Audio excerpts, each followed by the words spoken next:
अब जाग चुके हैं दीवाने, दुनिया को जगा के दम लेंगे।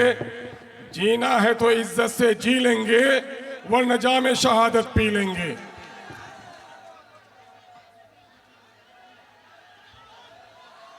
सरजमीने बारसूई में आज के इस इनकलाबी इस्तकबालिया जलसा बराए कारवाने इंसाफ में मौजूद यहाँ के गय्यूर नौजवानों, बुजुर्गों और अजीज़ों, मैं आप तमाम तर लोगों के जज्बे को सलाम करता हूँ। गर्मी शदीद है और काफ़ी देर से आप इंतज़ार कर रहे हैं, उसके बावजूद भी आपकी पेशानी पे कोई बल नहीं है। हसास और बस्सास ही नहीं बल्कि पुरजोश भी हैं। इसके लिए मैं आपके जज्बे को सलाम करता हूँ। डाइस पे तशरीफ़ फरमा वतन अजीज़ हिंदुस्तान के मजलूमों के, मखूरों के, मायूस और महरूमों के लीडर, शोषितों और वंचितों के लीडर जनाब बैरिस्टर सऊदीन अवैसी साहब, मुअज़्ज़ज़ रुकने पार्लियामेंट हैदराबाद व कौमी सदर कुल हिंद मजलिस इत्तेहादुल मुस्लिमीन महाराष्ट्र से तशरीफ़ फरमा साबिक़ रुकने असम्बली व कौमी तर्जुमान एमआईएम जनाब भाई वारिस पठान साहब, नामपल्ली हैदराबाद के मुअज़्ज़ज़ रुकने असम्बली जनाब भाई माजिद हुसैन साहब, इस धरती के लाल और पार्टी के कौमी तर्जुमान अजीज़ी आदिल हसन साहब, बहुत ही मोतबर आलिम दीन जनाब मौलाना तौसीफ मिसबाही साहब, कटिहार की सरजमीन से चलकर अपनी हिकमत और अपने अच्छे अमल से मारूफ मकाम पैदा करने वाले मौलाना मनोवर हुसैन कासमी साहब, किशनगंज से तशरीफ़ फरमा जनाब भाई मुफ्ती अतहर साहब, सरवर बाबू मुखिया असलम साहब, भाई जनाब सुभान साहब, भाई जनाब इसहाक साहब, पड़ोसी ज़िला से आए हुए भाई जनाब गुलाम सरवर साहब उम्मीदवार बायसी, भाई जनाब मुर्शिद आलम साहब, और अगर हमारे दीगर रफ़्का बिहार के दूसरे अजला से तशरीफ़ फरमा भाई रंजीत राणा साहब, नसीम भाई, डॉक्टर समीउल हक साहब, अनस सलाम बाबू, यहाँ से हमारी पार्टी के ज़िम्मेदार साथी जनाबे कपिल पासवान साहब, अजीज़ी मुखिया मुअज़्ज़म बाबू और यहाँ के सभी कारकुनों, अजीज़ों, नौजवानों और साथियों, ये कारवां जो आपके बस्ती में चलकर आया है इस वक्त, आज ये 4 रोज़ा दौरा है और मैं इसके ताल्लुक़ से 2-3 बातें कहना चाहता हूँ। ये कारवान इंसाफ क्या है, इसके ताल्लुक़ से कितने लोग जानते हो? हाथ उठाओ। बहुत कम लोग जानते हो। देखो, इंसाफ की तलब उस पर होती है जिस पर जुल्म हुआ है, जिसके साथ नाइंसाफ़ी हुई है। ये कारवान इंसाफ इसलिए सीमांचल में दौरा कर रहा है कि सीमांचल का खित्ता आज़ादी के बाद बिहार के दूसरे इलाकों से खुशहाल था, लेकिन बदकिस्मती ये है आज कि पूरे बिहार में सबसे गरीब लोगों की आबादी अगर कोई है तो वो सीमांचल में है। मेरे बुजुर्गों को याद ये बात होगी कि आज से 40 साल कबल बिहार के दूसरे जिलों के मजदूर सीमांचल के खेत और खलियानों में काम करते थे।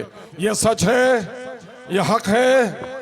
और आज क्या है कि आज हमारा सीमांचल के घर घर का नौजवान, कोई दिल्ली में जाकर पत्थर तोड़ता, कोई पंजाब के खेतों में जलता है, कोई हरियाणा में सरता है, माँ बिस्तरे मर्ग पर है, लेकिन 2 वक्त की रोटी के लिए घर छोड़कर परदेश जाता है।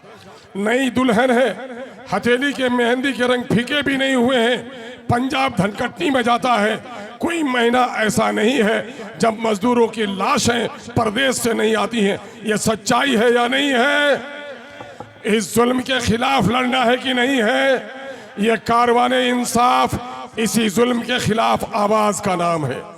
इस मुल्क में हिंदू और मुसलमान सब बराबर के शहरी हैं, लेकिन क्या आज मुसलमानों की दाढ़ियां उखाड़ी जा रही कि नहीं? टोपियां उछाली जा रही कि नहीं? मदरसों पे ताले लग रहे हैं कि नहीं? कब्रिस्तानों पे कब्जा हो रहा है कि नहीं? वक्फ के काले कानून ने मुसलमानों के दस्तूर और तहजीब को मिटाने की नापाक साजिश की है कि नहीं? इस जालिम कानून के खिलाफ भी इंसाफ चाहिए कि नहीं? इंसाफ चाहने वालों को गैरत होती है और गुस्सा होता है। इंसाफ चाहिए तो अगर पंच इंसाफ न करे तो गरेबान पकड़ के जालिम को घसीटना भी चाहिए, और घसीटने के लिए गुस्सा चाहिए तुम्हारी पेशानियों में। देखो, एक लंबे अरसे तक गरीबों की दावेदारी करने वाले एमएलए ने इस इलाके को पसमानदा रखा कि नहीं? उसके खिलाफ इंसाफ चाहिए कि नहीं? अब ये देखो, गठबंधन के लोग कहते हैं कि साहब ये एमआईएम वाले वोट बंटवा देते हैं और बीजेपी को जितवा देते हैं। एमआईएम ने फराख दिली का सबूत दिया और कहा कि मेरा हिस्सा तो 40-45 सीट का होता है, लेकिन मुझे 6 सीट दे दो, गठबंधन में रख लो। लेकिन गठबंधन से इनकार किया। ऐसे झूठे गठबंधन के खिलाफ इंसाफ चाहिए कि नहीं चाहिए? ये कारवान इंसाफ इसी के लिए है, और इंसाफ की जबान वही बोल सकता है जो खुद जुल्म नहीं करता। शराबी किसी को ताड़ी पीने से नहीं रोक सकता, जिसके दांत मैले हो मिसवाक की तलकीन नहीं कर सकता। हिंदुस्तान में बिलाशुबा अगर कोई हमारे जुल्म के खिलाफ आवाज उठाता है, उसका नाम बैरिस्टर असदुद्दीन अवैसी है। मैं तुम्हें नौजवानों को सवाल करता हूं, मेरी तकरीरों को अगर सुना होगा तो शायद तुम्हारे लिए नई बात न हो। मैं ये कहता हूं कि इस बिहार में आज जादवों का नेता है, जानते हो तुम कौन है? ये खामोश मिजाजी तुम्हें जीने नहीं देगी। इस दौर में जीना है तो कोहराम बचा दो। बोलो आवाज से, जादव का लीडर कौन? पासवान का लीडर कौन? माझी का लीडर कौन? इतनी बड़ी सभा से ऐसी आवाज निश्वानी औरतों की आवाज होती है। ये मर्दों की आवाज में गरज होती है, कड़क होती है यार। पासवान का लीडर कौन? ये बताओ, अगर बैरिस्टर असदुद्दीन अवैसी को समेट कर रख दो हैदराबाद में, एमआईएम पर भी चादर लपेट दो, तो बोलो तुम्हारा लीडर कौन? तो देखो, जिस तरह से बच्चा यतीम होता है बाप के मरने के बाद, कौमें भी यतीम हो जाती है अपने लीडरों को खो देने के बाद। आज हम इस यतीमी से निकलना चाहते हैं, और हमने तय किया है कि अब किसी के झंडे पर भी नहीं, झंडा भी अपना होगा, डंडा भी अपना होगा। अब न करेंगे किसी की झंडा बरदारी, लेके रहेंगे हिस्सेदारी। ये नारा देकर ये इंसाफ का कारवां आपके दरमियान में आया है। मेरे अजीजों, मैं कोचाधामन का एमएलए रहा, मैं किशनगंज का एमएलए रहा, अभी आपकी दुआओं से आपसे और करीब हो गया हूं, अमोर का एमएलए हूं। मैं इस खित्ते को जिले में अलग अलग बांट कर नहीं देखता। जब भी मैं बात करता हूं तो सीमांचल की बात करता हूं। मैं ये जानता हूं कि कमोबेश जो कोचाधामन की, किशनगंज की, अमोर वैसा की हालत है, वैसी हालत बारसोई की है। बल्कि सच तो ये है कि बारसोई और बलरामपुर की हालत ज्यादा काबिल रहम है। हमारे यहाँ जितनी सड़कें बनी, पुल बने, आपके यहाँ नहीं बने। ये किसने किया? ये राजा का मुल्क नहीं है, ये जमहूरियत है। जमहूरियत में अवाम के वोट से एमएलए और एमपी चुने जाते, और यही जाकर पार्लियामेंट और असेंबली में जाते हैं, हुकूमत यही बनाते हैं। इस इलाके के बेशतर एमएलए एमपी ने एमएलए एमपी बनने के बाद अपने खानदान को ऊपर उठाया, अपने बेटे को ऊपर उठाया, दौलत कमाई और पार्टी की जाकर गुलामी की। आपकी आवाज नहीं उठाई। अगर आवाज उठाने के लिए वो खड़े भी होते हैं तो मौलाना मरहूम जनाब असराउल हक कासमी साहब को भी तलाक के मसले में बोलने की इजाजत नहीं हुई। इसलिए पार्टी हमारी है तो वोट हमारा है, तो नेता भी हमारा होगा। एमआईएम यही पैगाम देने के लिए आई है। हमारा एमआईएम का हर कारकुन एमएलए बन सकता है, उम्मीदवार बन सकता है। हमारे पार्टी में डिसिप्लिन है। एक लंबे अरसे तक इस इलाके में 11 साल तक एमआईएम का झंडा जिसने उठाया है उसका नाम आदिल हुसैन है। आदिल ने आपके बारसोई में एमएलए नहीं है, एमपी नहीं है, लेकिन आदिल आज भी बारसोई के मसाइल को लेकर यहाँ से लेकर दिल्ली तक दौड़ता है, लड़ता है, असेंबली में आवाज उठवाता है और जनाब बैरिस्टर असदुद्दीन अवैसी से पार्लियामेंट में आवाज उठवाता है। ये नौजवान ने इस इलाके का फख्र सर से ऊंचा किया है कौमी सतह पर। जो तर्जमानी मिल्लत की उसने की है और सीमांचल की है, मैं गवाह हूं उसका कि उसकी बराबर की तर्जमानी किसी एमएलए एमपी ने भी नहीं की है। मेरे भाइयों, उसके बावजूद भी हम ये कहते हैं कि ये वक्त कारवां का है और ये वक्त इंसाफ का है। इसलिए आपको अगर कामयाबी हासिल करनी है, मैं मुअज़्ज़ज़ उलमाए कराम को भी यहाँ देखता हूँ। उलमाए कराम ये जानते हैं कि ताकत जमात में है, ताकत फर्द में नहीं है। जमात है तो इमामत है, इमामत है तो अतात है, और जमात है तो वसूल ज़वाबित है। हमारी पार्टी का ये वसूल है कि पार्टी के लीडर ने जो फैसला किया मिनटों अन उसको मानना पड़ेगा। वही हमारा शहदाई हो सकता है, वही एमआईएम में रह सकता है।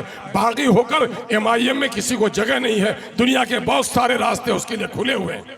मैं आपको भी कहता हूँ, इख्तलाफात को मिटाना है, इख्तलाफात को हवा नहीं देने हैं, खिदमात को देखने हैं।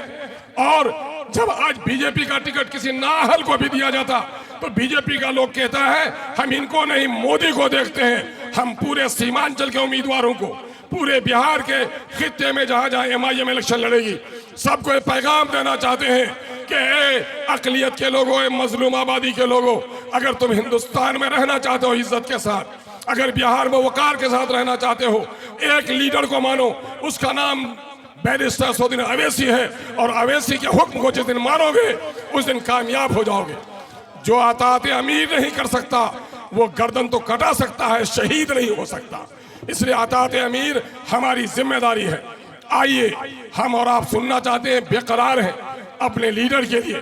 बैरिस्टर असदुद्दीन अवैसी ने कमजोरों को ताकत बख्शी है, मजलूमों को आवाज बख्शी है, जालिमों के आंख पर आंख रखकर डालकर बात की है। जो किसी के पास झुका नहीं, उसका नाम बैरिस्टर असदुद्दीन अवैसी है। बल्कि बैरिस्टर असदुद्दीन अवैसी कहता है न करबल में ए बाबू तख्तियां समेट के रखो। आज इंसाफ कारवां है। इंशाअल्लाह जब टिकट बटेगी तो इंशाअल्लाह आपको याद किया जाएगा। मैं आपको कहता हूं कि इस वक्त जो कुछ भी फैसला होना है वो फैसला होना है। आप इंसाफ कारवां है, ठीक है। बहुत बहुत शुक्रिया नौजवानों। हम लोगों को यह चाहिए कि इस वक्त हम लोग एक फैसले की लड़ाई लड़ रहे हैं, उस लड़ाई को संजीदगी से लीजिए। इस वक्त पूरे बिहार में ये अगर आप इस तरह कर रहे हैं, जिनके हमदर्द हैं उनके दुश्मन हैं आप, जिनके हमदर्द बन रहे हैं उनके दुश्मन हैं। आपका ये अखलाक उसके खाते में जाएगा जिसके लिए आप कर रहे हैं। इसका ख्याल रखें इस बात का। मैं आपसे जो कह रहा हूं, सीमांचल की लड़ाई लड़ रहा हूं। सीमांचल एक बस्ती है, 1 करोड़ 30 लाख की आबादी है। इस 1 करोड़ 30 लाख आबादी के साथ जो जुल्म हुआ है उसके लिए हम सब का मुतालबा ये है कि सीमांचल डेवलपमेंट काउंसिल बनाया जाए। इसकी तायद करते हैं आप लोग, तायद करते हैं। आधे हाथ झुके और आधे हाथ अभी तक नहीं समझे हैं कि डेवलपमेंट काउंसिल क्या है। देखो, माँ के 4 बच्चे हों, जब कोई बच्चा बीमार हो जाता है तो माँ उसके खान पान पर ज्यादा ध्यान देती है। जब कोई किसान अपने खेतों में जाता है तो लाल पीले पौधों की तरफ 2 मुट्ठी यूरिया ज्यादा छिड़क देता है। ठीक उसी तरह से दस्तूर में, संविधान में ये गुंजाइश है कि जो इलाका गरीब हो गया है, अनपढ़ हो गया है, उसको स्पेशल पैकेज दिया जाए। और ये फार्मूला हम लोगों को बताया है जनाब बैरिस्टर असदुद्दीन अवैसी ने कि तुम्हारा एमएलए एमपी मंत्री बनने से नहीं होगा। जब तक सीमांचल डेवलपमेंट काउंसिल नहीं बनेगा तुम्हारी तकदीर और तस्वीर नहीं बदलेगी। कल कारखाने यहाँ लगे या फ्लड मैनेजमेंट का मामला हो, यहाँ पर लोगों को रोजगार के मौके मिले, एम्स का ब्रांच यहाँ पर आए, हाई कोर्ट का बेंच पूर्णिया में खुले, ये हमारे मुतालबात में शामिल है। ये आप इसकी तायद करते हैं। आओ, हम लोगों ने तो नारा ही दिया है, बहुत हुई झंडा बरदारी, अब लेके रहेंगे हिस्सेदारी। लेकिन एमआईएम का एक नारा और भी है, उस नारे में मेरे साथ आवाज आपको लगानी है। अगर सीमांचल के मजलूम आप हैं, अगर जालिमों के साथ बैठे तो आपके मुंह से आवाज नहीं निकलेगी। इनकलाब, आवाज मर्दों की तरह, इनकलाब, इनकलाब। सबने दिया है हमको चोट, कांग्रेस ने चोट दिया कि नहीं? बाबरी मस्जिद में ताला किसने लगाया? याद नहीं तुम लोगों को? अच्छा ये बात बताओ, अभी नौकरियों से महरूम किसने रखा हमको? कांग्रेस, राजद, जदयू, भाजपा, सबने छोड़ दिया कि नहीं? गुजरात में गर्दन किसने काटी? काले कानून वक्त की बिल्कुल नीति से हिमायत की कि नहीं? गठबंधन को MIM को लेने से राजद ने इनकार किया कि नहीं? आज जादवों की नौकरी में 2,90,000 में 2,90,000 मिल गई मुसलमानों, और तुम्हारे 3,68,000 में 1,63,000 नौकरी मिली। 2 लाख नौकरी से तुमको महरूम रखा गया। सबने दिया है ना चोट? तो आओ नारा लगाओ। अलग से कोई नारा नहीं, जो मैं बोलूं उसी जुमले को दोहराओ। सबने दिया है हमको चोट।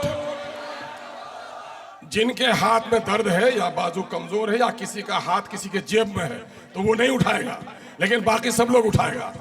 सबने दिया है हमको चोट, सबके दिल में है खोट। सबने दिया है हमको चोट, सबके दिल में है खोट। अब न देंगे इन बेईमानों को वोट, अब न देंगे इन बेईमानों को वोट। अब अपनी पार्टी अपना वोट, अपनी पार्टी अपना वोट। असदुद्दीन अवैसी, इनकलाब, MIM, बलरामपुर के नौजवान, बलरामपुर के किसान। मैंने बहुत ज्यादा वक्त ले लिया है। अब बैरिस्टर असदुद्दीन साहब को दावत देना चाहता हूं। मैं 2 शेर पढ़ना चाहता हूं। एक तो बंदी है और एक शेर है। वो ये है कि उम्मीदों के सजर पे शबाब आया है, देखो जरा मुड़ के उधर, हैदराबाद से शेरे बबर आया है। रुस्तम का बदन, रुस्तम का बदन जेरे कफन कांप रहा है।